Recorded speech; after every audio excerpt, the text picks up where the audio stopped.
ওকে, আমাদের সফটওয়্যারটা যদি আমি তোমাকে দেখাই,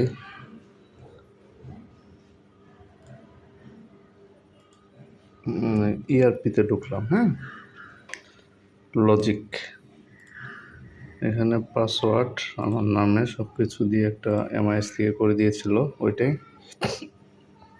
তারপর আমি এটা প্রবেশ করলাম। এটা হলো আমাদের অ্যাস্ট্রোটেক্সের ইআরপি।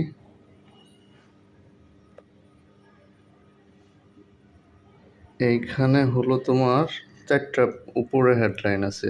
রিপোর্ট, MN আর TN এর একটা ঘর আছে, কমার্শিয়াল একটা ঘর আছে, inventory, production, sample, approval, admin. হ্যাঁ, আমাদের মূলত রিপোর্ট, যদি কোনো কিছু রিপোর্ট দেখতে চাও সেক্ষেত্রে রিপোর্টে প্রেস করলে এখানে ম্যানেজমেন্টের জেনারেল রিপোর্টে যদি যাও তাহলে তুমি এখান থেকে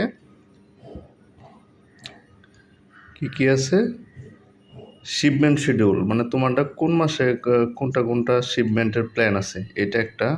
তারপরে শিপমেন্ট শিডিউল, ক্যাপাসিটি আর বুকিংয়ের একটা চার্ট আছে, তুমি কোন মাসে কি ক্যাপাসিটি রাখতেছো এটা।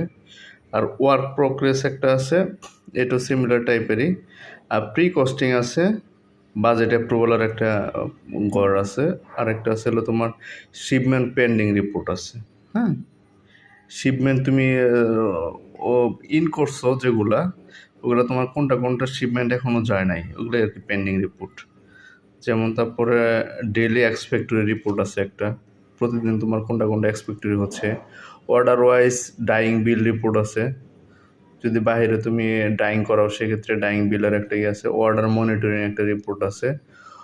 অর্ডার ওয়াইজ নিটিং বিল আছে, ক্যান্সেল অর্ডার স্ট্যাটাস রিপোর্ট আছে, তুমি কোনটা কোন স্টাইল তোমার ক্যান্সেল হয়েছিল মান্থ ওয়াইজ একটা ডাটা আছে আর কি।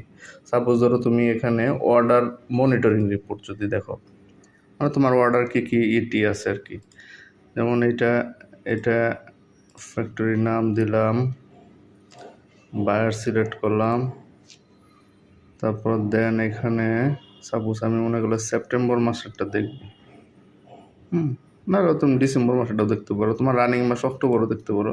সাপোজ অগস্টেরটা যদি আমি দেখি, এই ডান পাশে যদি যাও, এই পাশে এই শিপমেন্ট ডেট ওয়াইজ মান্থ আছে। হ্যাঁ, এখানে একটা পয়েন্ট আছে হলো সামারি